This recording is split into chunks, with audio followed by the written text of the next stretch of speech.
What's up, guys? Today I'm going to show you how to build super cheap screen printing frames and screens. This is a method that I uses limited materials. You probably have a lot of this stuff on hand already, and whatever you don't have on hand isn't going to cost you much.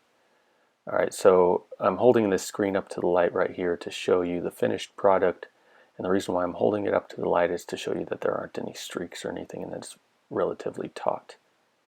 Now, the first thing you're going to need is a frame, and what I've discovered is that there are plenty of used frames or these canvas picture frames at your local thrift stores. This one was found at Goodwill. We have those stores in my area. I'm not sure what you guys have in your area. Anyways, these frames are super cheap to purchase. I bought both of these. They were each $1 a piece. And what you're going to do is you're just going to repurpose them. You're not going to need that canvas. So on each of these, you're just going to peel that canvas off. The smaller one that I have there is just glued on. So all you got to do is peel it off. It peels off relatively easily. And what you're going to be left with is a reusable frame. And this is what we're going to stretch our mesh on, our screen printing mesh on. Now with that larger one that I have, it's actually, the canvas is actually stapled on, and this is probably going to be more common. This is probably going to be what you run into the most, and all you need, it's a little trickier, takes a little bit longer, but just take a screwdriver, lift up those staples, and then take your pliers and pull out all of those staples. Now sometimes what I like to do is I like to save the canvas from these, and you can use that to run a test print on instead of wasting a t-shirt or getting some piece of paper. You can kind of recycle this stuff. And another thing that I'm pointing out here is I like to leave the corner staples on some of these edges, and it helps hold the frame together until you get that mesh on there. Now the mesh that I'm using here is 110 mesh. I'll post that link down below for you for the mesh that I buy off of Amazon.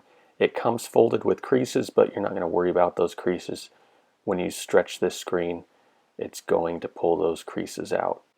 So I cut this mesh about 6 to 10 inches to leave overhanging on 2 of the sides.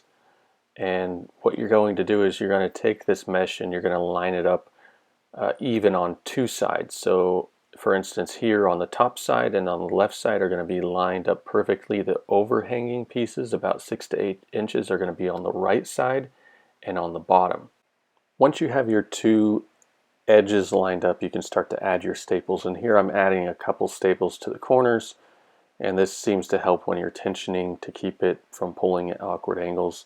Then I'm adding a staple about every inch to 1.5 inches, and you can see me kind of tugging with one hand to keep it somewhat tight as you're doing these first 2 steps, but don't worry, this isn't crucial to have a tight end product. Alright, and once you're done with this, you're going to end up with 2 edges that are stapled with 2 edges that contain overhanging mesh. So this next step is really what's going to make your screen tight. And what I use in this instance are these 2 scrap pieces of wood. And what these pieces of wood are wrapped in are what's known as cabinet or drawer liner. It's kind of a no-slip liner that you put at the bottom of your cabinets and drawers to keep things from sliding around and keep things in place. And I'll post that link down below for you just so that you know what I'm talking about, and you can find this for super cheap at Walmart and Target and things like that. Now what you want to do is you want to set up your frame on a table. Any surface really works. In fact, I've used like a TV tray before for this. Here I'm using a table saw surface as my table, and what you want to do is you want to clamp down the top end of that frame. You can use 1 clamp in the middle, or 2 clamps works even better. Here I'm just using 1, and then you want to sandwich at the other end. You want to sandwich that mesh in between those 2 pieces of wood, and this is what's going to grip that mesh so that you can eventually tighten it. Alright, now notice at the other end where I'm sandwiching currently, where I have those 2 pieces of wood, I have that frame sitting at the edge of the table, And this is important. You want that end of the frame, the end that you're pulling from, to be at the edge. And all you got to do here is clamp down these two pieces of wood so that it pushes that mesh between the pieces of wood and it's not going to slip out. And I have kind of a mix match of a bunch of different types of clamps, so really it's whatever you have lying around. And the middle one I like, and this kind of creates a handle for me. So this bigger clamp creates a handle for me. You don't need something like this. I'm just showing you because this works well for me. And here you can see how that system is working. What I'm doing is I'm applying tension to that middle clamp. Again, doesn't matter what clamp you have in the middle. And that tension, you're pushing down and it's applying leverage against the edge of that table. So that's why it's important to have that frame on the edge of the table. And as you're applying tension, you're going to staple that edge. So keep it tight as you're stapling all the way across. And you're going to have ripples. You can kind of see ripples right there. You're going to have ripples in the screen, but those are going to be taken care of when you work on that last edge. Now I'm going to tension my last edge, and I'm just rotating my surface. You may or may not have to do this depending on whatever surface you're using.